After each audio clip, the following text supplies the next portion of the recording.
வணக்கம் ஸ்டூடெண்ட்ஸ். நம்ம 12ஆம் வகுப்பு அணிகள் மற்றும் அணிக்கோவைகளின் பயன்பாடுகளில் பயிற்சி 1.4 மூணாவது கணக்கு பார்க்குறோம். இந்த இந்த கணக்கில் என்ன கொடுத்துருக்காங்க, 3 மாறிகளை கொண்ட சமன்பாடு கொடுத்துருக்காங்க.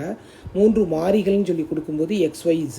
அப்படின்னா நம்மளுக்கு அணிக்கோவையினுடைய வரிசை 3 இருக்கிற மாதிரி நம்ம அமைச்சுக்கிடணும். ஓகேவா? சரி, இப்போ ஃபஸ்ட்டு கணக்குக்குள்ளே போகிறோம். இந்த கணக்கு இம்பார்ட்டன்ட் சொல்லி போட்டு வச்சுக்கோங்க. இப்போ டெல்டா சீக்வல்ட்டுன்னு சொல்லி போடுறோம். டெல்டா என்னது 3 3 -1 2 -1 2 4 3 2. ஓகேவா? சரி, இப்போ இதுக்கு மதிப்பு கண்டுபிடிக்க போகிறோம். மதிப்பு கண்டுபிடிக்கும் போது நம்ம எப்பயும் செய்கிற மாதிரி தான் அந்த மதிப்பு கண்டுபிடிப்போம். எப்படின்னா 3 × -2 -6, அடுத்து -3 × 4 -8 -1 × 6 + 4. இப்போ எல்லாம் பெருக்கிறோம். 3 × -8 -3 × -4 -1 × 10 -24 plus minus into minus plus -10. ஆனால் நம்மளுக்கு மதிப்பு என்ன வருது, -22 வருது. -22 ≠ 0.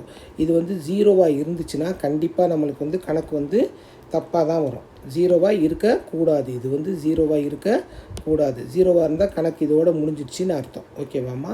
சரி, இதை ஹைலைட் பண்ணிக்குவோம். நம்ம இந்த டெல்டாவை ஹைலைட் பண்ணிக்குவோம். டெல்டா = -22. இது ≠ 0. ஓகேவா? அந்த ≠ 0 கண்டிப்பாக நீங்கள் கொடுக்கணுன்னு அவசியம் கிடையாது. ஆனால் தெரிஞ்சுக்கோங்க. ஓகே, சரி. இப்போ அடுத்து என்ன கண்டுபிடிக்க போகிறோம், டெல்டா எக்ஸ் கண்டுபிடிக்க போகிறோம். ஃபஸ்ட்டு நிரலை நம்ம அந்த மாறிலிகளை கொண்டு போடுறோம். 11 9 25 ஃபஸ்ட்டு எழுதிக்கோங்க. அடுத்ததெல்லாம் அப்படியே எழுதிக்கோ. -1 3 -1 2 2 போட்டுட்டோமா? இப்போ இதுக்கு உரிய மதிப்பு கண்டுபிடிக்கிறோம்.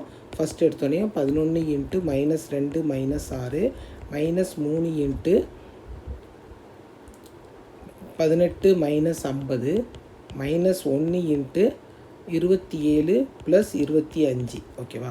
இப்போ இதுக்கு மதிப்பு கண்டுபிடிக்கும்போது என்ன வருது நம்மளுக்கு, -11 × -8 -3 × 50ல் 18 போச்சுன்னா -32 1 × 52. ஓகே, சிம்பிளிஃபை பண்ணும்போது -88 + 96 -52. அப்படின்னா நம்மளுக்கு மதிப்பு என்ன வருது, -44 வருது.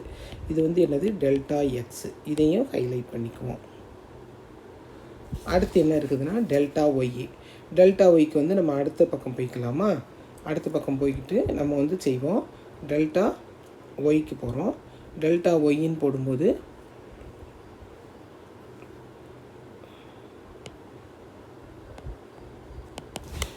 ரெண்டாவது நிரலுக்கு மட்டும் நம்ம அந்த மதிப்பை போடுறோம்.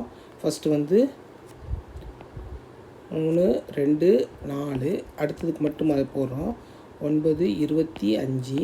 அடுத்து -1 2 2. ஓகேவா? சரி, இப்போ இதுக்கு மதிப்பு கண்டுபிடிக்கிறோம். 3 ×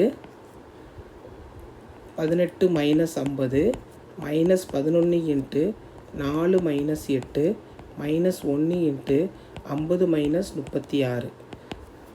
அடுத்து 3 × -32 -11 × -4 -1 × 14 -96 +44 -14. அப்புறம் நம்மளுக்கு என்ன வருது, ஆன்சரு -66 வரும். ஆனால் டெல்டா ஒய் = -66. இதை ஹைலைட் பண்ணிக்கோங்க. அடுத்து என்ன இருக்குது, டெல்டா இசட். டெல்டா இசட்னா மூணாவது நிரலுக்கு பதில் அதை போடுறோம். நம்ம 3 2 4 அதை அப்படி எழுதிக்கோங்க. அடுத்தது 3 -1 3. நெக்ஸ்ட்டு 11 9 25. இப்போ நம்ம மதிப்பு கண்டுபிடிக்கிறோம். 3 × -25 - 27 -3 × 50 - 36 +11 × 6 + 4. ஓகே, 3 × -52. 2 ஒரே அடையாளமாக இருக்கிறதுனால நம்ம என்ன செய்கிறோம், கூட்டுறோம். இங்கே வேறு வேறு அடையாளமாக இருக்கிறதுனால கழித்து பெருசலுடைய அடையாளத்தை போடுறோம். அடுத்து பெருக்கிறோம். ரெண்டும் ஒரே அடையாளமாக இருந்தால் அதே அடையாளம் அதே அடைக்குறி போடுறோம். வேறு வேறமாக இருந்துச்சுன்னா குறை மதிப்பெண் மைனஸ் போடுறோம். 3 × 14 வந்து 42.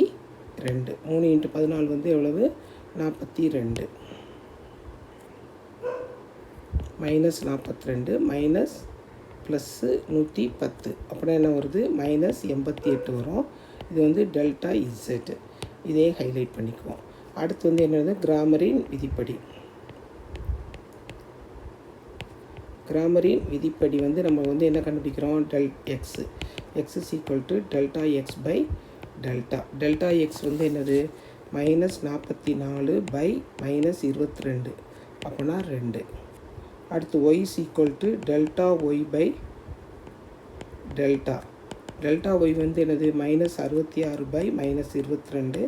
3 தடவை போகும். அடுத்து z is equal to delta z by delta. Minus 88 by minus 22. 4 தடவை போகும். Therefore x is equal to 2, y is equal to 3, z is equal to 4. எளிமையாக இருக்கா ஸ்டூடெண்ட்ஸ்? செஞ்சு பாருங்கள். செஞ்சு பார்த்திங்கன்னா மிக மிக எளிமையாக இருக்கும். இந்த கணக்கு வந்து இம்பார்ட்டன்ட், மார்க் பண்ணி வச்சுக்கோங்க.